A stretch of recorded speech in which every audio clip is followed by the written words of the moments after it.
Knock it out! Come on! Yes!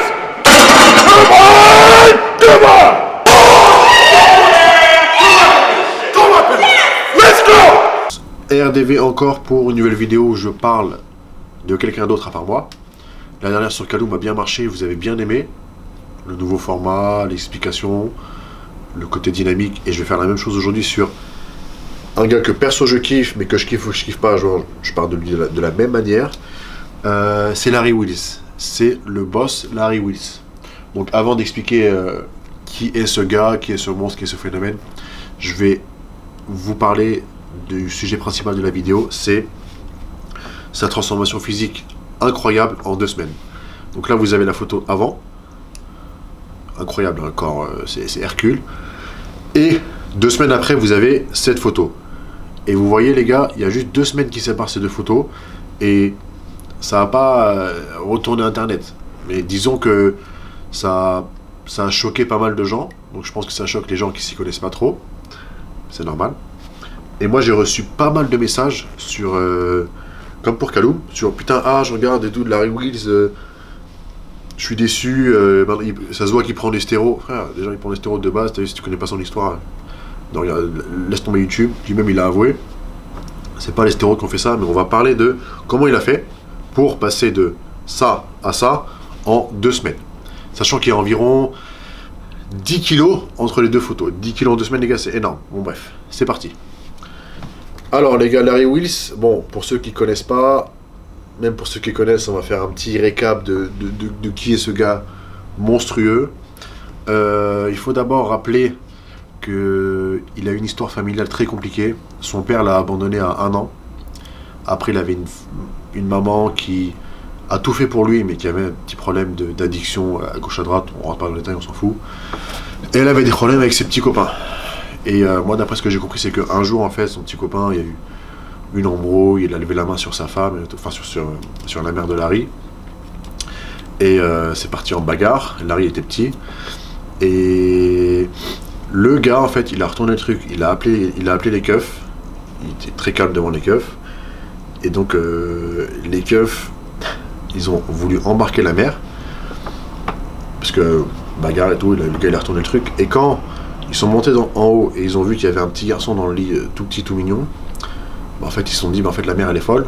Le gars, le petit gamin, on va l'embarquer et on va s'occuper de lui. Et là, elle est devenue encore plus folle, la mère.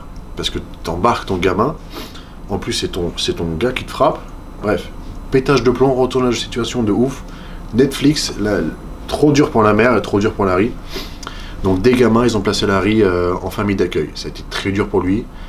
Son père, il part à 1 an, sa mère, toxico, famille d'accueil. Bref. Donc, avec le temps, tu vois, genre, la vie est déjà très compliquée pour lui. Mais bon. Quand il commence à grandir, il rencontre un gars qu'il appelle un mentor. C'est pas un gars bien. C'est pas du tout un gars bien parce qu'il se rend compte avec le temps que le gars, en fait, il a beaucoup influencé sur la prise de drogue dure. Donc en fait, Larry, je crois que dès 14 ans, il a commencé les drogues dures. Mais les drogues dures. Et il le dit lui-même, je kiffais cette période de ma life. Et je kiffais ce moment, je kiffais les drogues et voilà. Et il a commencé à se rendre compte que c'était une descente aux enfers déjà très jeune. Et en parallèle de ça, il se mettait un petit peu au sport. Bon, il n'avait pas les thunes pour aller en salle, donc il faisait un petit peu chez lui, traction, pompe. Il avait un mini matos pour qu'il faisait du curl et tout. Et vous voyez, en fait, il se comparait aux autres gars de son âge. Et en fait, il disait que par rapport aux autres, en fait, je suis un monstre. Et en plus, je kiffe m'entraîner, je kiffe évoluer. Et il s'est dit, t'as vu, le seul truc dans lequel je suis bon, parce qu'à l'école, il est pas bon. La société, il est pas bon. Voilà, le seul truc dans lequel je suis bon, c'est la muscu. Donc je vais mettre à fond dedans. Et en fait, il a eu un déclic. Il a lâché les drogues dures pour switch avec les stéroïdes, les produits dopants. Il le dit lui-même. Je n'étais bon qu'à ça. C'est un truc pour lequel je suis prêt à mourir. C'est pour ça que j'ai pris les stéroïdes. Si je n'étais pas prêt à mourir pour ça, je n'aurais pas pris les stéroïdes. Et j'influence personne pour prendre les stéroïdes. Donc voilà pourquoi il s'est mis sur les stéroïdes dès, je crois, 16 piges, les gars. 16 piges sur les stéroïdes. Ça n'explique pas son corps incroyable parce que de base, il a une génétique incroyable. On va en revenir plus tard, bien sûr. Bref, donc le gars s'explique, il se met sur les stéros, plus la muscu à fond, ça devient un stremon. Il commence à buzzer, il a commencé à buzzer il y a un an et demi. T'as vu en fait le gars il est charismatique de ouf, t'as vu. La voix de ouf.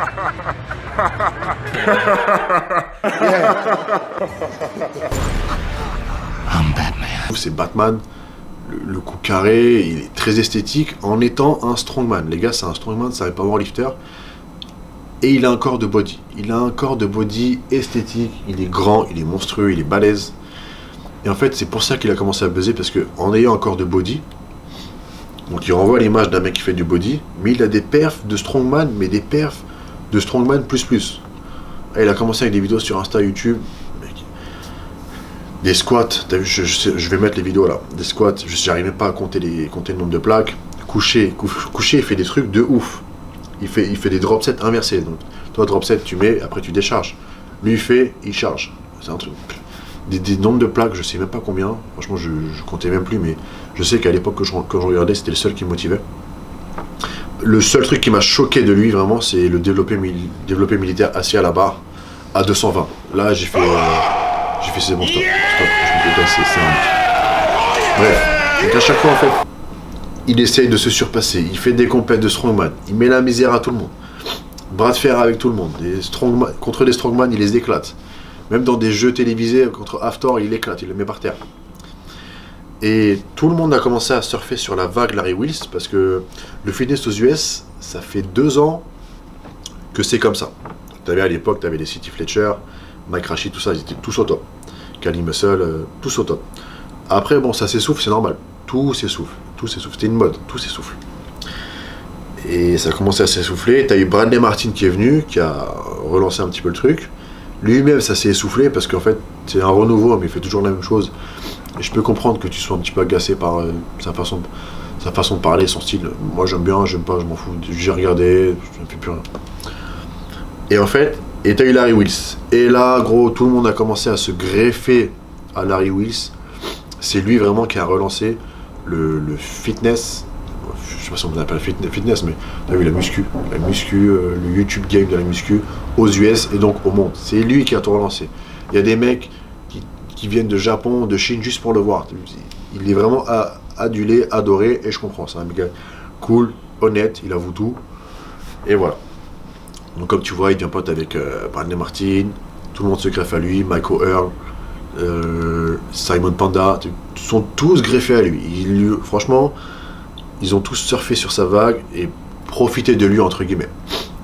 Et ils se sont dit ça va déteindre de façon positive sur nous. Que dalle, t'as vu, c'est Larry Wheels qui a tout pris, ça vous a rien fait vous. Larry Wheels il a tout pris. Les gens vous connaissent depuis je sais pas combien de temps, ils en ont plus rien à foutre de vous. C'est Larry Wheels, the boss, fin de l'histoire. Donc, il en arrive à un stade où il est numéro 1 mondial sur YouTube, il n'y a rien à dire sur ça. T'as vu, tout le monde parle de lui, de ses perfs, de ses vidéos qui sont cool, de son physique. Il a même réussi alors qu'il fait du strongman, à faire une compète de body, les gars, et à gagner le overall, tu vois, tout truc confondu, je sais plus comment on dit en français, désolé. Il a gagné l'overall. Bon, les mecs en face, c'était pas un niveau de ouf, objectivement, mais quand même, c'est la première compète, alors qu'il fait du strongman, les gars. Il a dû faire 6 semaines de diète, changer les molécules de stéroïdes, réduire les glucides, t'as vu, il compète, il gagne. Ce mec, génétiquement, c'est un monstre. Avec tout ce qu'il envoie à son corps, niveau stress mécanique, les gars, c'est... il fait que du lourd tout le temps, mais il s'entraîne de façon intelligente quand même. C'est-à-dire, il va pas faire une séance lourde et puis une séance de strongman et 3 jours après strongman. Il va faire, par exemple, lundi strongman, deadlift, couché, tu vois, peu importe. Et le jeudi, il va faire un hybride body, tu vois.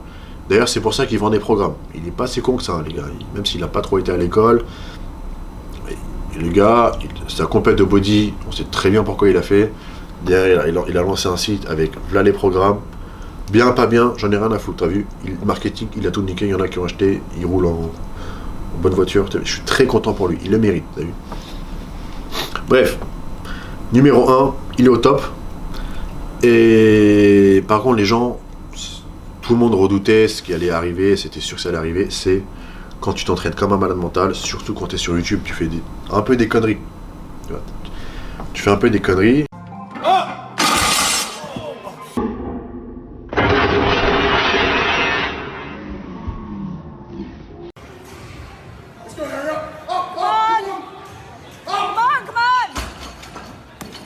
Pour le nombre de vues, c'est ton métier. C'est ton gagne-pain, c'est ton métier. Tu prends le risque de faire des conneries pour gagner des vues, de gagner de l'argent. Tu prends le risque de te blesser. C'est ce qui s'est passé, les gars. Il s'est... tu sais comment ça s'appelle là. Tu soulèves le grand rocher, je sais plus comment ça s'appelle. Le gars, il s'est déchiré le biceps. Je vous mets ça ici, là. Il s'est déchiré le biceps. Et ça, c'est une blessure de... C'est une blessure de malade mental. D'ailleurs, big up à mon frère Marvin qui s'est fait la même chose il y a plusieurs mois. Ça, les gars, c'est arrêt total. C'est chirurgie pour recoller le truc, reconstruire. Des séances d'ostéo, c'est un truc, franchement, c'est une des pires blessures. La déchirure du biceps, c'est une des pires blessures. Franchement, bref. Il s'est fait ça. C'est pour ça que, t'as vu, il y a le photo avant-après. On part de là. Avant ça, il y a eu d'autres trucs qui ont fait qu'il a buzzé. Il y avait une histoire de trafic de stéro. On va passer, t'as vu, on a rien à foutre. Mais ça avait grave buzzé. Et il y avait surtout une ou deux fois où il fait un mouvement de soulevé de terre et il commence à saigner ici. Et les gens, ils ont fait « Waouh, les gars, t'es masse mutant, il saigne de partout, c'est n'importe quoi. » En fait, les gars, c'est très simple, t'as vu. Lui, il prend énormément de stéroïdes, t'as vu, ça monte en grammes. Juste pour les injections, attention, injection, après il y a les euros, ça monte en grammes. Et bien sûr, il s'envoie. Tu vois, il s'en va dans le pec. Et en fait, bah, ça laisse des trous qui n'ont pas cicatrisé. Je pense qu'il a dû envoyer le jour même ou la veille. Et en fait, avec le soulevé de terre, la pression qu'il y a sur l'abdomen et la cage thoracique, et la contraction, la congestion constante, tu sais, parce qu'il soulève lourd, tu vois, la montée est très lente. Tu vois, c'est normal que la pression fasse que le sang sorte un petit peu, c'est sûr. Et surtout en plus, avec les molécules orales qu'il envoie, oxymétolone, je pense qu'il envoie oxymétolone, c'est normal, lui-même il le dit. Ouais, c'est ce qui fait monter la pression sanguine le plus. Je parle même pas de danger sur foie, je parle juste de la pression sanguine. Oxymétolone, number one avec Bolden, t'as vu? Donc voilà. On l'aime, on l'aime pas. Moi perso, je le kiffe. Mais juste sur le côté motivation, t'as vu, c'est pas mon modèle, hein, c'est pas mon modèle. Même si je le kiffe. Il y a 2-3 vidéos comme ça qui ont fait en sorte qu'il a buzzé de ouf. Et le gars, c'est un mec bien. Il travaille, c'est un mec bien.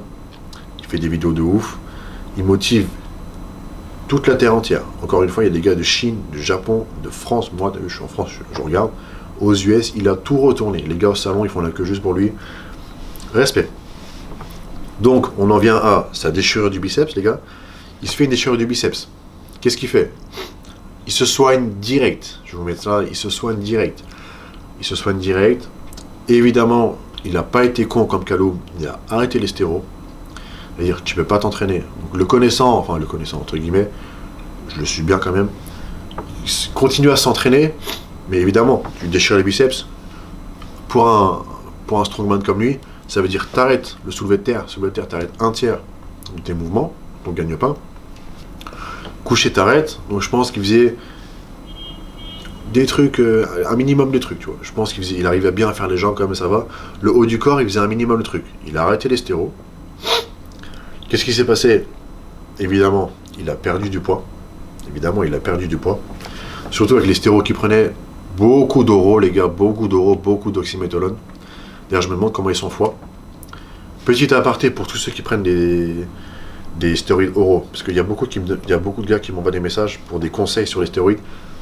I don't give a shit. Je ne donne rien. Pourquoi? Parce que c'est puni par la loi. Je pas l'entendre. C'est tout. Par contre, ceux qui me posent des questions sur hello frérot, je prends des stéroïdes.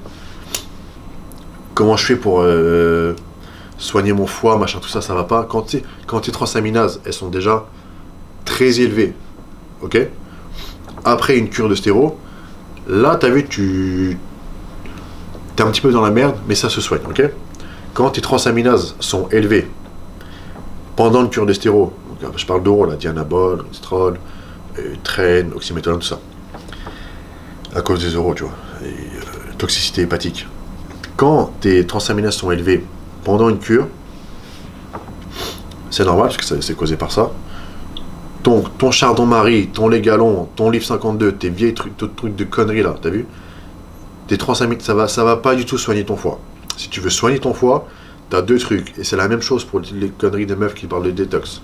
Le meilleur détox possible, c'est arrêter ton truc. Très simple.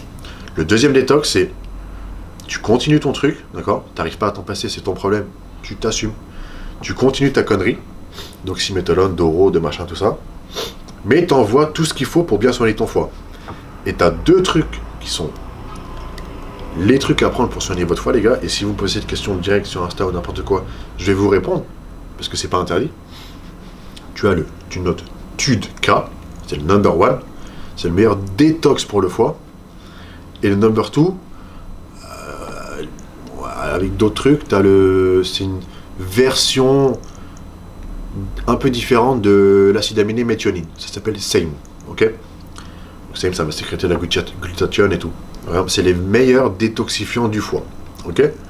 Donc tu prends ça pendant ta cure de stéro oraux, et bien sûr tu fais des bilans sanguins. Faire un bilan sanguin pendant une cure de stéro oraux, t'as vu, ça sert à rien, frère.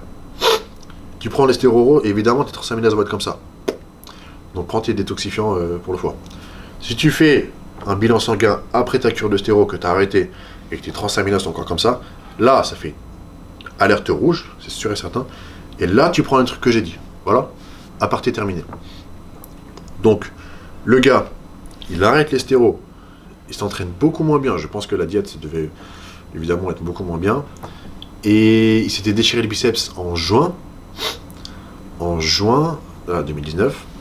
Et il poste la photo il y a 3 semaines, je crois. Ok? Donc, juin, juillet, août, septembre, octobre. Tu as environ 4 mois de pause. On va dire, il a repris 3 mois de pause de vrai entraînement de stéro. Ok? Il poste la photo. La photo, il est extraordinaire, mais c'est loin de ce qu'il a pu être et de ce qui peut être de base. Et voilà, c'est du marketing derrière. Et il reposte une photo il y a 2 semaines. Il y a je sais pas combien de temps, mais il y a 2 semaines qui séparent l'avant et l'après. Où il a pris 10 kills. Et les gens, ils ont pété les plombs. Et je vais expliquer comment il a fait. Bah, c'est très simple. Avant, il avait arrêté les stéros. Il a repris. Ok? Donc forcément, t'as vu. Qui dit reprendre les stéros dit forcément il a repris la diète. Il a mangé beaucoup plus. Repris l'entraînement. Les stéros qu'il prend, ce n'est pas que de l'injectable. Lui, c'est un strongman, c'est un powerlifter. Qu'est-ce que ça veut dire? Ça veut dire qu'il s'envoie les oraux où tu prends énormément de poids très rapidement. Lui, son préféré, c'est oxymétolone. Tu fais pas mal de rétention d'eau très rapidement, mais tu prends énormément de poids de façon très rapide et impressionnante. Et surtout, les gars, voilà pourquoi on l'appelle The Freak, c'est que il a une génétique incroyable. Le gars, il n'a jamais été fat. N'oubliez pas que c'est pas un bodybuilder. Vous le regardez comme ça, vous pensez qu'il fait attention à sa diète. Oui, il fait attention. Par contre, il envoie un nombre de calories incroyable. Pourquoi? Parce que c'est un strongman. Un strongman, c'est quoi son but? C'est être le plus fort possible. C'est tout. Ça doit passer par, peu importe ce que tu veux, un entraînement de malade, des stéroïdes de malade, une diète balèze en calories. Et Larry, en fait, il mange jusqu'à limite avoir envie de vomir. Il ne prend même pas de gras, les gars. Est-ce que vous vous rendez compte? Donc voilà en fait comment il a réussi à prendre 10 kills. Tu t'augmentes, tu doubles, tu triples, tu quadruples ta quantité de glucides. 1 gramme de glucides, c'est 2,7 grammes d'eau. D'accord? Donc si tu prends 1 kg de glucides, d'accord? Donc il a rempli son stock de glycogène musculaire, ok? Donc ton muscle stocke du glycogène, ok? Plus tu stockes du glycogène, donc si tu as 100 grammes de glycogène musculaire en plus, et que tu bois bien, donc tes 100 grammes, tu fais x 2,7, donc tes muscles vont être plus remplis d'eau, d'accord? Ton glycogène musculaire va faire en sorte que ton muscle va être rempli d'eau. Donc c'est comme ça qu'il a pris 10 kilos, les gars. Il n'y a rien de magique. Si tu regardes la photo avant-après, derrière la photo de droite, elle est un tout petit peu plus grande, mais ça on s'en fout. On voit quand même qu'il est plus balèze. Cependant, il est moins shred. On voit moins les veines, on voit moins les stries, un peu plus flotteux. Ça explique cela. Il a mangé comme un porc, il a envoyé les stéros, oraux, il a pris 10 kills. En plus de ça, tu vois, ce que j'ai dit dans la vidéo précédente, la mémoire musculaire. En plus de ça, tu vois, le fait qu'il avait arrêté les stéros, ses récepteurs sont un petit peu nettoyés, je pense. Donc il répond beaucoup mieux. Voilà. Mais ça veut pas dire que s'il continue à ce rythme, dans encore 2 semaines, il va prendre 10 kilos, vous voyez. C'est comme ça, et après c'est comme ça, tu vois, tout simplement. Donc voilà, j'espère que ça vous a plu sur Larry Wheels. Vous voyez un petit peu qui c'est, qui c'était, parce que on pensait que c'était juste un gros bouffon qui soulève des poids comme un monstre. Non, pas du tout. Il n'est pas si con que ça. Derrière, il y a un business. Il a sa marque de vêtements, il a son site de coaching. Tout marche très bien pour lui. Je pense que, et je lui souhaite, mais je le vois très bien finir à Hollywood un jour. Sûrement à cause de sa voix, je sais pas, mais franchement, dans un Marvel ou un DC Comics, il passerait de ouf. Et j'espère que je lui souhaite, c'est tout le mal que je lui souhaite. En tout cas, les gars, petit message en parallèle de ça. Même si vous kiffez ce genre de gars, que ce soit, je regarde l'heure, que ce soit lui, Simon Panda, Ulysse, peu importe, je m'en fous des noms, n'oubliez pas que c'est leur gagne-pain, leur physique et leur gagne-pain. Ils sont prêts à tout pour avoir ce physique, d'accord? Donc, ils sont prêts à mettre en danger leur santé. Ne faites pas la même connerie, les gars. Si vous le faites, vous êtes grand, c'est vous qui décidez. Moi, je vous dis juste, éduquez-vous, d'accord? C'est très bien de s'éduquer sur la diète, l'entraînement, les compléments, les BCAA prot. Si tu franchis le pas, les gars, mon pote, éduque-toi encore plus sur un truc qui va impacter ta santé encore plus. Sur ce, les gars, prenez soin de vous. N'oubliez pas, c'est la muscu, pas que de la muscu. Peace. I get the bag and they dip, yeah, yeah.